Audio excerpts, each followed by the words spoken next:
Welcome to All Revved Up, the show where practical spirituality meets real, messy, everyday life. I'm Reverend Dr. Thor Challgren, and each week I'm joined by Reverend Dr. Tiffani Milne and Reverend Dr. Liza Marquez. Now, yes, we're ministers, but we're not here to preach at you. We're three friends exploring the kinds of questions people are already talking about. Relationships, identity, burnout, purpose, culture, and how to find meaning in a world that often feels chaotic. Rooted in the New Thought tradition, our conversations are completely unscripted. Expect thoughtful insights, plenty of laughter, a few friendly disagreements, and the occasional rabbit trail. Whether you're deeply spiritual, completely skeptical, or simply navigating your latest life plot twist, we're glad you're here. So grab your coffee, your tea, or whatever gets you through the day, settle in, and let's get all revved up. Welcome to All Revved Up. If you're watching us on YouTube, you might see something different, which today there's two of us. Dr. Tiffani, how are you? Great. How are you? I'm good. Now, obviously, the third person that's not here is Dr. Liza because she's on vacation. She's out saving the world. That's what she told us to tell you. Yes, I love that. And I have no doubt that she would be more than capable of saving the world. So maybe that'll be an episode when she comes back. We'll talk about that.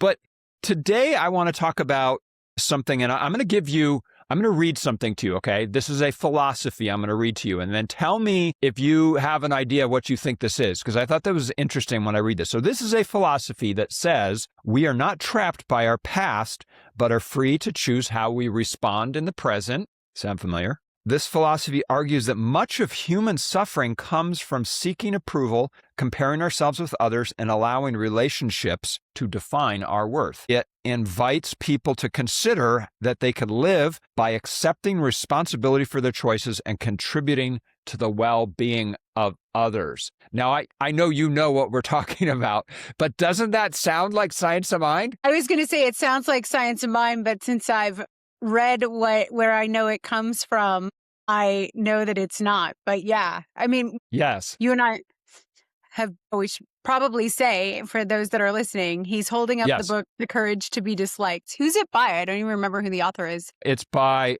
Ichiro Kishimi and Fumitake Koga, both Japanese gentlemen. One of them, well, we'll get into the book, but this first came to my attention. I think I was in the bookstore or something, and I saw the cover that said, more than 10 million copies sold worldwide. So I'm like, okay, it's a provocative title. Clearly it resonates with people.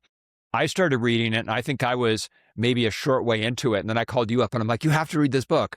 And then you read it and tell me what. So that's what we're going to talk about today, is we're going to talk about the 6 core ideas from the book and kind of how we see them intersecting with science of mind and how we can apply them. But tell me your reaction when you first started reading the book. Well, I feel like, I don't know if I'm about to offend the authors or like, but I remember us having a conversation about the book because we were both reading it at the same time. And then even long after, I call it the worst book I ever read that changed my life. All the way through, I'm like, this book is so lame. It's so oversimplified. It's so whatever. And then we would find ourselves talking about the lessons in the book. And like, I live by often regurgitate things that I've gotten directly out of that book. So I probably have to stop saying that I hated the book if I'm going to live my life by it. I think, and just to put some context, because I get what you're saying. So if people haven't read the book, I would for sure say definitely read the book. In fact, we may do a class at some point because it's just so my good. Glowing review. Yes, I know, right? The worst book I ever read that changed my life. Dr. Tiffani Milne, I think I understand the reason why you would feel that way, because the way the book is written is that it is presented as a dialogue between a philosophical master, a teacher, and his sort of student who's just bordering on annoying AF and is always asking these questions. And it's sort of written in a very simplistic dialogue where the student is like, I don't agree with that. That's terrible. You can't tell me that, and so you have to get over the way that it's written but I get where I had the same reaction where I'm like, it's so simplistic, but it's still It's valuable. oversimplified, and a lot of the dialogue is like, that's not like, I mean, I guess you got to write the book, right? So they know what philosophies they're trying to introduce through the book, but it would be like, that's crazy. And then they would present these like oversimplified examples of what they were trying to talk about, where I'm like, but that's not real life. Like that, it doesn't apply to all areas. And then yet when I got to the end of the book and started to really like understand the concepts, I'm like, yes, this really is a solid basis, or at least it's a filter to run everything through. I don't know if you want to dive into some of the concepts in it, but yeah, let's talk just a minute about the origin of, so it's not, the concepts don't originate from these two authors. They're basically presenting the philosophy of a psychologist in mid-20th century named Alfred Adler. So Alfred Adler is the originator of these concepts, and it's presented through the voice of the teacher who's explaining Adler. And Adler, I remember looking this up some. He was roughly a contemporary of Freud, somewhere mid-20th century. And I just remember when we were in ministerial and everybody had to study a psychologist and present. And I remember he was one of the psychologists that was presented. And I want to say you're right that it was somewhere around, because we did them in chronological order. Right. But I didn't remember a lot of his work until I started reading the book. It started like coming back to me. And there are things, and we'll get into it, that are on the face of it can read as controversial, in the sense of like the positions that he takes that seem, if not extreme, they're like out there, in the sense of like, really, is that possible? How could that be? And yet, I think when we dive in, you'll kind of get, and the listener will get an idea. But so that is the book. I will say also the title, The Courage to Be Disliked, that's just one element. So it's not all about that. And also it's not meant to be like, you should go out and be hated and have people not like you, and that's how to be successful in life. That is a title. It's a concept that comes in the book, but just know that it's probably one of those things where the publisher's like, that's a great title. People will buy that. 10 million people will buy that. So we should make that the title of the book. Well, I do think, though, that there's an element of like authenticity, right? Like we're all these unique individuals with our own ideas and our own creativity and our own spark of genius. And so often we're trying to conform, and we're trying to make be who we think other people are, who we think we're supposed to be to get along with other people or to survive in society. And so I think this, like for me, that is such a liberating concept. Like, who am I not to live my most authentic self? And if I'm being my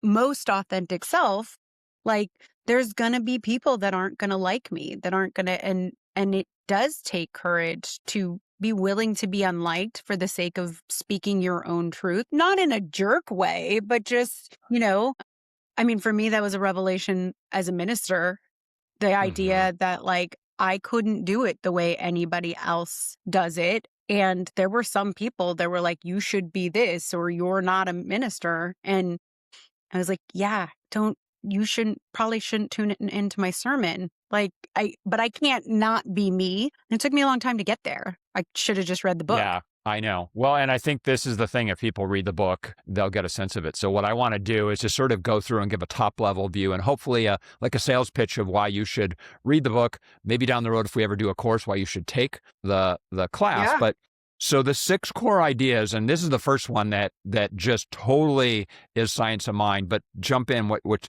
your past does not determine your future. Principle is not bound by precedent. Yes. And what's interesting is, and this is the part where it's sort of controversial, because what he says, he's talking about, the student says, well, I have a friend who had trauma in his life, and therefore he's defined by the trauma in his life. And what Adler, I'm just going to say Adler, but the author, but the Adlerian philosophy says, no, you're using that as a way to get what you want, which is if you want people to feel sorry for you, then you can say, oh, I had this trauma. Now, I want to be like super clear. There are instances of trauma that people should obviously seek qualified help to address. And so it's not, when I say trauma, we can all imagine like super involved traumatic experiences, but he's really just sort of broadly saying anything that you say in the past happened to you that you use as an excuse. He's like, snap out of it, right? Yeah. Well, I think he uses the example I'm trying to recall of like the trauma stemming from the way that his parents raised him. Whether your parents were overly, oppressive or abusive or whatever. And we often, like, when we don't have an awareness of our patterns, we can keep recreating the same pattern over and over again, and use it as the anchor, right? I have bad relationships because my dad left, or, I wasn't loved enough, or my parents, whatever the case may be. And so Adler sort of presents this idea that you can be liberated from that you don't have to be defined by that, and that you can write your next chapter. I know for me, it was a really liberating moment when I recognized that, like, I'm an adult now.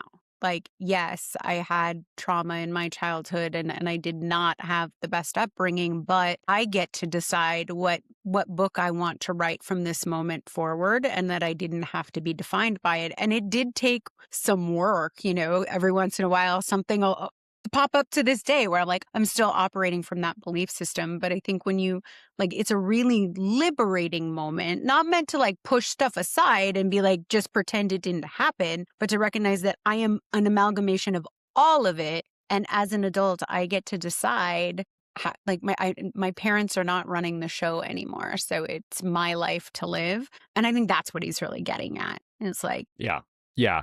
One of the key points is he says, we make trauma suit our purposes, meaning if we perceive that the story that we tell about who we are and the thing that happened to us in the past, if we derive a benefit from it, even when we're not aware of, then we're using that story to continue staying where we are. And it is multiple points throughout that section. He says change is possible. You have to believe that change is possible, and that you're not anchored to this thing from the past. I know a woman who her husband left her in a brutal, brutal way. Like, note in the mail, they had been married for like 35 years. Note in the mail's box, not only have I been having an affair and I'm leaving, but I'm having a child with this person that I left you with. Like, traumatic. And fast forward, 25 years later, like, she's never gotten into another relationship. She still mourns that relationship. And it's like she's stuck in a loop of that experience. And no doubt, like, that's traumatic. That is awful. Like, she thought she was happy. They had built this life together. But I always found it like so profoundly sad that because she stayed stuck, and it almost became like her identity, this woman who had been left and this had been done to her, that she sort of stayed at that level and her life never really progressed beyond that. Like, she never found her next level of happiness or the next relationship. And I think that's the danger, is when we start to identify with the trauma and we build our whole life around it. And so we never move on or take we don't even take the lessons from it because we're still stuck in it. It's still a scab that you can keep picking over and over and over again. Yeah, he asks, what purpose does this behavior serve today? So he's always asking, okay, and I don't want to make it about the story you told, but anybody could imagine if there's something that you're hanging on to, like if I have an area of my life where I'm sort of perceiving myself as a victim of something that's happened in the past, I can ask, what does that serve me? What purpose does that serve me to continue to see myself that way? Maybe there are reasons why I perceive that it benefits me, and that's why I continue in that behavior, right? Yeah. Yeah.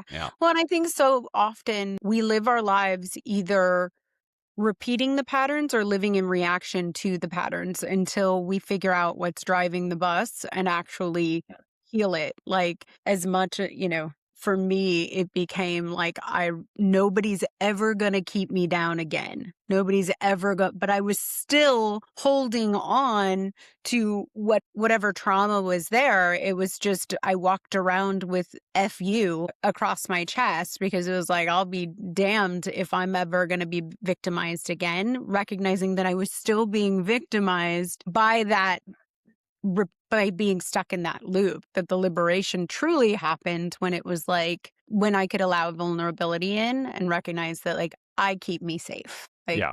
Yeah. And it's a good segue to talk about the second one. So let me just underline the first one again. Your past does not determine your future. The second sort of core principle, perfect timing, all problems are relationship problems. So any problem that you have in life, he's saying, I'll say with all of this, someone might come to me and go, well, what about this? And I might go, yeah, that's a good point. But I'm just simply relating my understanding of this, not saying I wholeheartedly agree with it and think this is the be all end all greatest philosophy ever, but all problems are relationships. So he says, many struggles arise through comparison, competition, and these are the two big ones, inferiority and superiority. So whenever you see yourself as inferior to someone else, you're creating that relationship. And if you see yourself as superior to someone else, you're creating problems in that relationship. And so he even like makes a point, is like, imagine if there was nobody in the world, there would be no problems, because all of the problems that you have in your life come about as a result of your relationship with other people. Doesn't he also say that superiority is actually inferiority? That like a superiority complex is actually a feeling of being inferior? Right. It's all coming back to me now as we're talking about it. Yeah, exactly. Yeah, you're masking that. I'm curious how you think that's shown up in your life. Like where... I think I can recognize points in time where I felt an inferiority to other people and other ways of thinking and didn't see myself as who I really am and what I'm capable of. And so I can see that where I would stop myself from doing things because I'm like, oh, who am I? That sort of inferiority of comparing yourself. And that's the other thing is like, we're constantly comparing ourselves to other people and making judgments about what we're capable of based on that. Yeah. Or defining our successes based on somebody else's success. It's like, I'm never going to be the world's fastest woman. But so, I remember the first time for a while I had gotten into running, and I remember the first time that I could run for 15 minutes straight without stopping. And that was like a huge milestone for me, like huge. But if I was comparing that to somebody who can run a marathon in 2 hours, like I'm a loser, right? Mm-hmm. And so like, I think there's it's again, that sense of self, like that it goes back to that authenticity, that courage to be disliked, that courage to just like, yay, that's my milestone. It has nothing to do with you or a marathoner or anybody else. It's, yay, I did something that I didn't think was possible. And from that place, then I can celebrate your successes as well, because your successes are not a reflection on me either. Like, right. Yeah.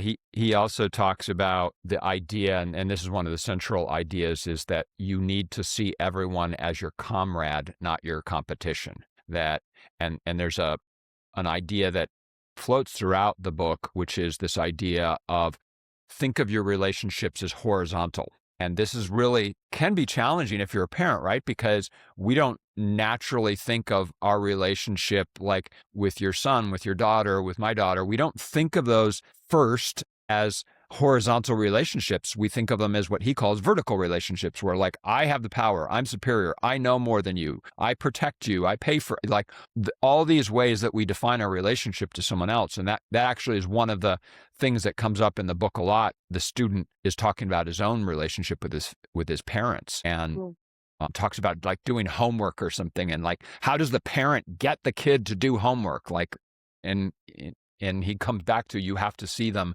as you're in a horizontal relationship. Yeah. I remember when my kids were born, and I think a lot of it has to do with the fact that I had this philosophy of just recognizing that they weren't mine, that I was just their tour guide, and that I was getting the gift of sort of ushering them through and getting to have a front row seat of their lives, but they didn't belong to me. And I think that served me really well and kind of been my guidepost as a parent. Not that I always do it successfully. I definitely have those moments where it's like, when you have to parent, where when you have to be, set limits or set consequences, it's like, well, what does that look like in a horizontal relationship versus a vertical relationship? It was interesting because, my son, I've talked a little bit about how he's, going into his senior year. And so he's, we're actually going next week to look at colleges. And I had this moment with my daughter this week where I recognized that we were all experiencing this experience, but from different vantage points, all valid, but all, for me, I'm like, what does parenting, it's the next phase of parenting and learning to let go. For my daughter, is this next year going to be all about my son? And, what about me? Am I the forgotten child? For my son, it's like, yay, I'm liberated, but oh my goodness, like the world is my oyster and that's really scary. For my husband. And when you can see, not to go off on a tangent about this, but when you can see relationships as vertical, you have an opportunity to see all of us as humans going through this experience and be able to relate to one another. Like, I had a conversation with my daughter where I was like, this is hard on all of us and I'm going to screw it up at times, and I'm navigating it, you're navigating it, and we're going to do it together, and we love each other a lot. And, can we just give each other a wide berth to recognize we're going through something and, that we're going to make mistakes? That to me is a horizontal parent-child relationship versus a vertical one. Yeah. I love too, because there's one section near the end where he talks about, he says, don't praise the other person. When you're in a horizontal relationship, you don't praise them because that would suggest superiority. Like, I'm better than you and I'm going to praise you because I know better. So then the question is, well, how do you, you can't do that as a parent, right? And so he said, you could say things like, that was a big help or thank you. Like, those are horizontal ways of expressing appreciation that don't imply that I'm superior to you in some way. Yeah. Which I totally get that concept, right? That does make sense, right? It's a little condescending to be like, I'm so proud of you for painting a Right. pretty picture or whatever. And then at the same time, I think that everybody wants encouragement. Everybody wants to know that they're doing a good job and whatever. Yeah. I think so. That one, I don't know. I think that I try to, recognize what their contributions to the world and, always recognize effort over achievement and things like that. But the idea of never just being like, good job, I saw you working really hard out there. Like, I want somebody to say to me, good job, I saw you working really hard out there. But I think you can say that, like what he was saying is some version of what you shouldn't say, like say in the work context of like, wow, Tiffani, you've really come a long way since you've started at this company. Like, that implies you a really superiority. sucked before. Yeah. If it sounds sarcastic or it sounds patronizing, then you probably are not doing the praise right. Okay, most quasi-offensive or I'm trying to think of the word, backhanded compliment or non-horizontal that you've ever gotten when you've stepped off stage as a minister. Go. Without outing anybody, because... Yeah. I mean, it's generally going to be some version of, I didn't know you had it in you. That's the best you've ever done. I love that you just keep getting better and better. You're right. And it is sort of like the implication was when I first had to sit through your sucked talks. Before. And it's exactly what he's talking about, because it's very well-meaning. They're not coming up to you to tell you that you used to suck. But I do not always, because I also, probably because I've read this book, that it's well-meaning people that are meaning to congratulate you. They're not, but there is an underlying message to that of you were super incompetent before, and thank God you got your stuff together. I love it.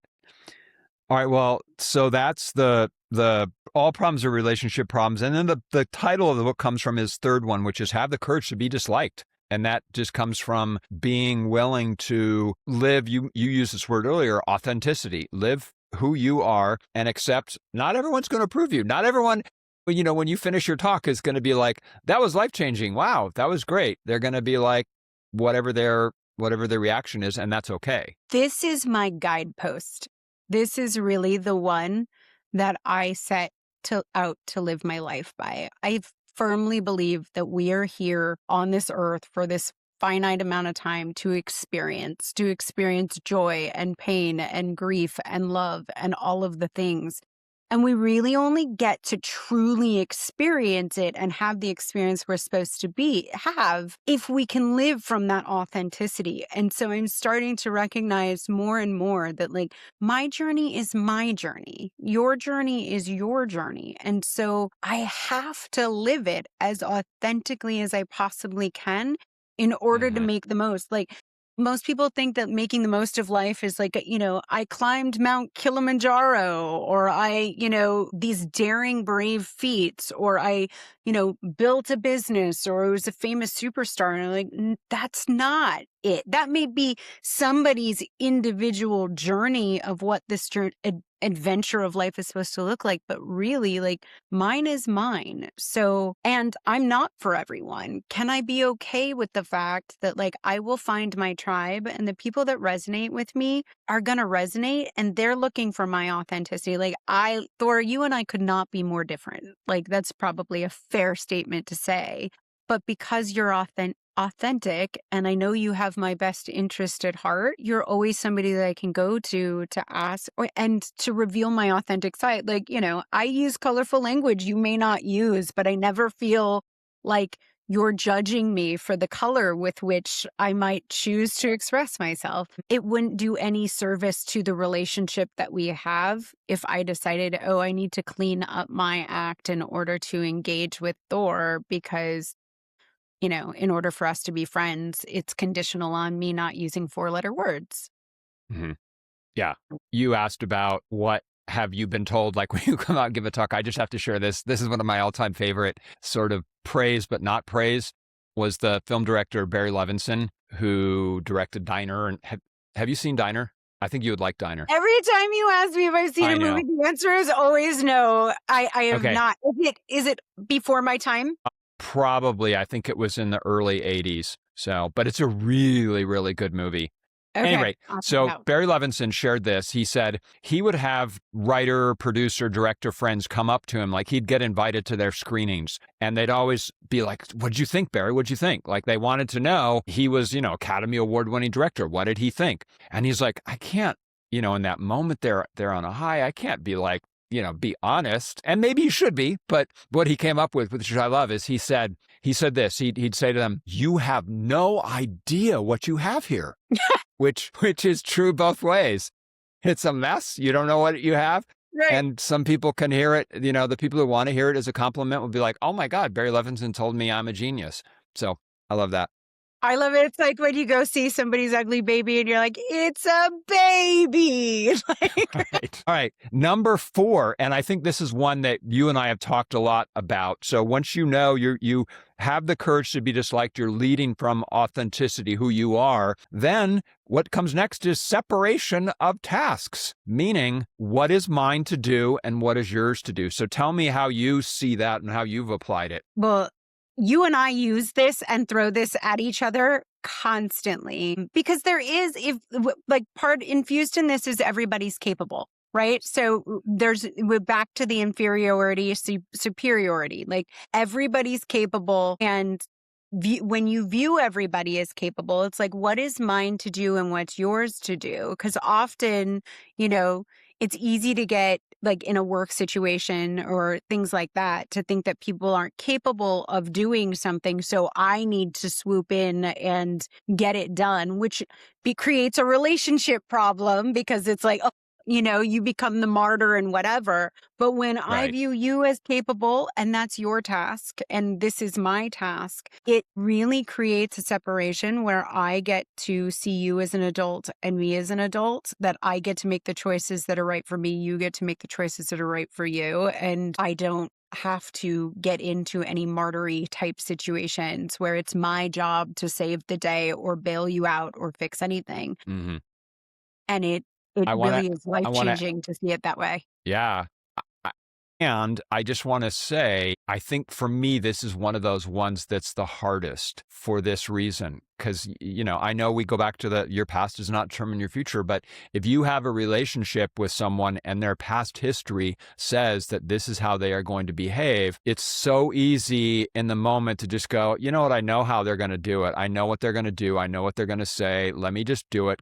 And now you've not separated the task because you believe you're superior to them in this moment and decided that you need to do the thing because that's the only way it's going to get done. Yeah. It reminds me of when I was a comedian a million years ago and I had the joke about don't be an a-hole, and everything can go back to just don't be an asshole. Like it's the solution to absolutely everything. And then this kind of reminds me of that, right? Like that superiority, that idea that I know better, I know how to do things better doesn't well serve relationships. And I can be loving and supportive and also treat you like a fully capable adult that's capable of handling your own affairs. The truth is, I don't know what's best for you. I don't know what outcomes are the best for you. And there's an inherent arrogance to thinking that I do or to thinking that I know better. And this is probably the piece that's changed my relationships the most, because I'll ask myself, especially like when there's, conflict or a difficult conversation, like, whose task is this? Is this mine or is this theirs? And it's cut down a lot of the shower conversations. Those conversations you have, those fake conversations, I'm going to say this and they're going to say that and blah, blah, blah. Right. And you're rehearsing because really you're just collapsing, not to get quantum, but you're collapsing the wave of possibility, of potentiality by deciding that that's what the outcome's going to be. Why shouldn't I see that this is going to be the time that you get it right and soar and this gets to be your Rocky moment? Yeah. And reference that movie, that's a right? great point. Yeah, because also the energy that you then bring to that moment has the potential to change that within them. Yes, maybe up until this point, their behavior style has been A, B, or C, but if you now see them as a horizontal, you are my comrade, meaning you're equal to me and not like you're inferior to me and I got to fix this and oh God. But if you see them, it's work. But he says the act of believing is your task. So you have to believe in that moment. Like you have to go, I believe it's possible for them. Yeah. And that goes what we say, like, you're God. You are that infinite. There's a part of you that absolutely can handle this. Yeah. Well, and back to the parenting thing too. Like, how many things do we have to let our kids do that they have to learn, right? Like, I want to wrap my kids in bubble wrap and I don't want to let them leave the house. It's the truth. Like I, am slightly neurotic and I love them more than anything and I want to keep them safe and I want to shelter them from all of life's hurts. And that's not the reality. Like that they have to live their own path and learn their own lessons. So it's like you have to let them ride the bike and skin the knee. And the most loving thing you can do is think you are capable of riding this bike. And even when they fall, kiss the boo-boos, clean it up, and then tell them they need to get back on the bike because you have the utmost faith in them that they can do this. And again, that's a horizontal parent-child relationship versus the vertical one, which is like, careful, don't run with scissors. They shouldn't run with scissors. That's probably actually sage advice but you know what I mean. Yeah, no, for sure. And I think that is the one for me that is the hardest, not hardest, but I find it to be the one that challenges my own particular buttons of seeing people a certain way and believing. And it's a great reminder, like, wait, A, they are capable of change. No, I don't want to say that because that presumes that I know that they should change. They are capable. Separation of tasks says, I'm going to do what's right for me and you will do what's right for you and it will all work out. They're capable of managing their own life and their own affairs, right? Yeah, is a really like, you're an adult, I'm an adult. And it puts everybody on equal footing. I imagine it's got to be challenging. You have a young adult daughter who is living her life. Like that parental relationship probably takes a big shift in figuring out how to let her make her own mistakes and navigate life without wanting to but I have sage advice for you. Honestly, I'll say I can't think of a time recently, maybe in the last couple of years, where I've done that. I feel like And maybe it's just because she seems like she's doing a perfectly fine job on her own and She's doesn't a great need kid. Yeah. input from me. But,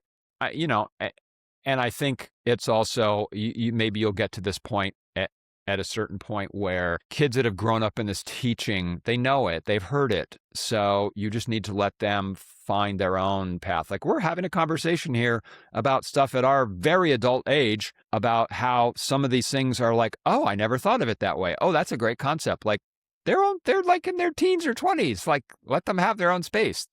Yeah.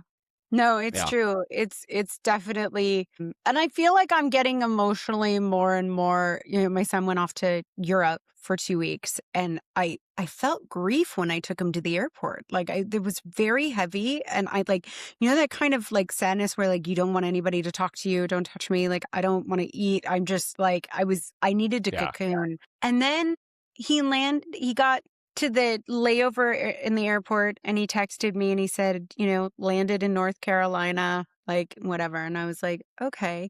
And then he arrived in Europe and he called me and he's like, I know it's either late or early.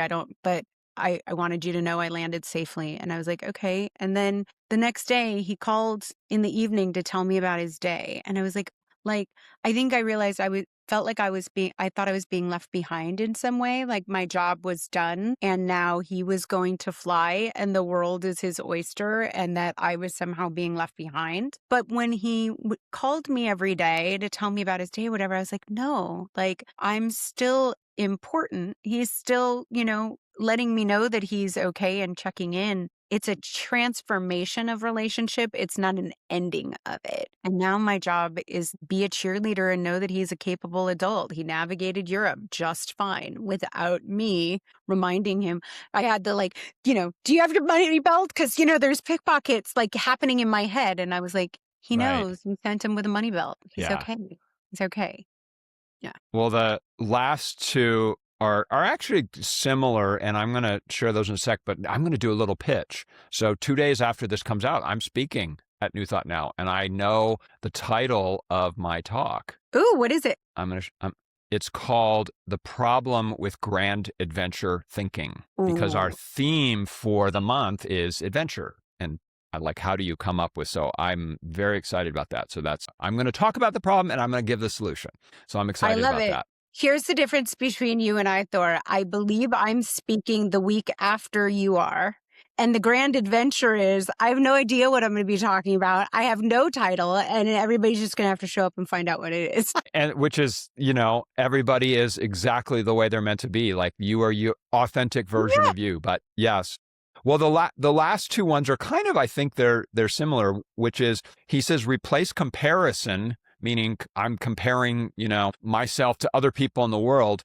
Replace that with contribution. And that's the big thing that he talks about at the very end of the book, is this idea that happiness comes through contribution. And that instead of us competing with each other, if we find ways to contribute to the betterment of someone else's life, that's the recipe for a happy life, and presumably, the courage to be actually a decent person. Could you imagine a world where we were all just like, yep, I'm contributing. Like, I'm just contributing. You're contributing. That's fabulous. Thanks for the contribution. And everybody, like, if we looked at it as we're all, not to use the word again, but like we're all in this together and bringing our contributions forward, it's a total paradigm shift. Well, and I think that, just to bring it back to the question at the very top, that is essentially what we teach. We teach oneness. And so contribution means that there's everybody out in the world is this individual point of the whole, the massive everything. And so you're bringing your contribution, your kids, my kid, everybody that we know is contributing their genius to the whole. I love it. That's how I want to live. That's the world I want to live in. Everything will change. 100%. So I feel like at the end of the day, I come down to, I feel there's a lot of intersection between what Adler teaches and what you could find in this book and what we teach, don't you think? Absolutely. Worst book I ever read. It's great. All right. Well, let's leave it at that. Dr. Liza, I'm presuming will be back next week. I'm sure she will be. based on what I know of her schedule. So all three of us will be back next week, and we look forward to then. And make sure you tune in on Sunday when I talk. I'll put the link in the show notes when that all drops. So awesome. Have a wonderful time traveling and seeing colleges with your son. Thank you. Very excited. I know it's going to be great. All right. Bye. If you enjoyed our conversation, we'd love to have you back. Be sure to subscribe wherever you enjoy podcasts or on YouTube so you never miss an episode. We'll see you next time on All Revved Up.